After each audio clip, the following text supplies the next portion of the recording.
Oi. Okay, this is where the fireman would sit. I'm gonna sit. And that's where the engineer would sit. Engineer. I don't Okay. know what to do with it, but Well, Wow. you're not going to like this, what I'm going to say, but in my opinion, the person who was most important in the cab between the two was the fireman. Fireman. Because if the fire went out, you had nothing to train do. doesn't run. That doesn't run. So it's Wow. fireman. Or firewoman in this case. Yep. Okay? The engine is built in 1923 in June. So 100 years. Yep, 100 years. It's 100 years old. She ran in, she built Montreal, Canada. Montreal, Quebec, Canada. And she ran in the west coast of Canada, out in Vancouver in that area. She was a high-speed passenger. Her drivers are 72 inches high, so she was a high-speed passenger engine. And she hauled passengers. And occasionally probably freight. But big drivers were not really good for freight.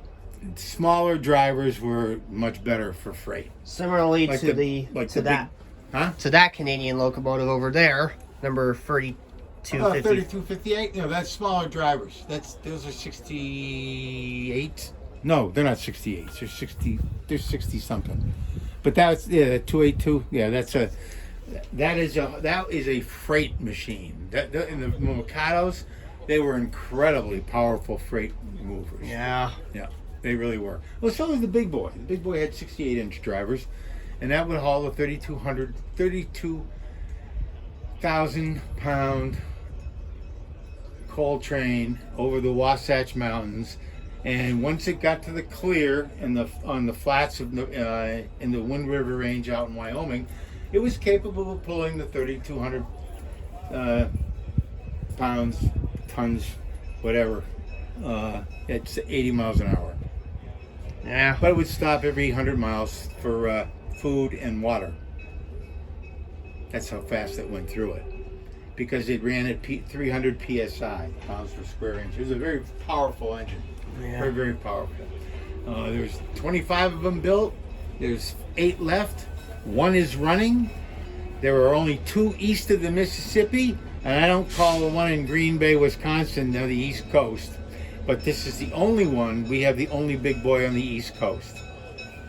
The Yep. next closest one is the 6, and that's in St. Louis. A long way away. Yeah. And I actually was lucky enough to see this locomotive in operation when I first came here. And my personal memory with it was when it was all decked up in Christmas lights Yep. for a holiday train. Yep. And yeah, this That seemed was a while ago. Yeah, it was. And what makes this locomotive very unusual, what I find to be most unusual, is the way its cab is designed. Usually locomotives don't have these doors. It was built that way, so it was built that way to kind of, shield the crew from sort of Canada's bitter winters. Yeah, the 3254 has doors too. Yep. Yep, it has doors. Yep. That's a common thing on most Yeah. Canadian locomotives, and even some northern U.S. locomotives as well. Yeah, they had doors. Yep. Down south, they didn't. Yeah, down south. Down south was a real problem Yeah. in the summertime. It was a real problem in the wintertime too, but mostly the summer. Yeah. And over here on the fireman's side, you got all the gauges, and yeah. And then over here is where the driver sits, and it may look complex, but it's not really that complicated. You got your train brake there, a reverser, which surprisingly, I'm surprised that it is actually a lever, because if you guys don't know, Canadian locomotives, they shared a common predecessor with their European and UK counterparts, where they actually used a wheel to use their direction, but here it's actually a lever. Yep. I don't know how that happened, but Well, some Canadian engines had.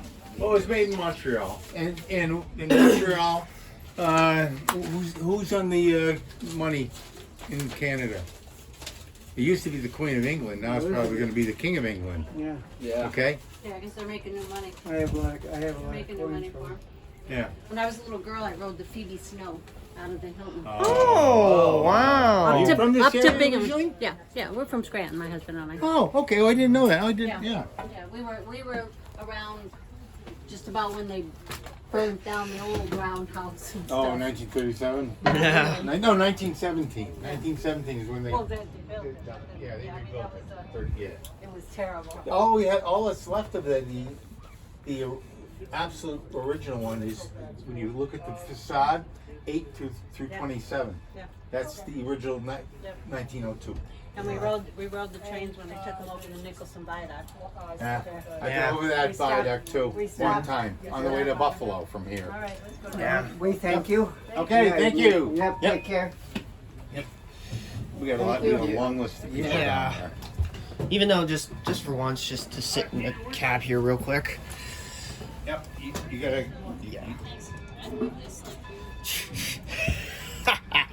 Ah, this is so nice. Thank you so much. Yep. Thank you.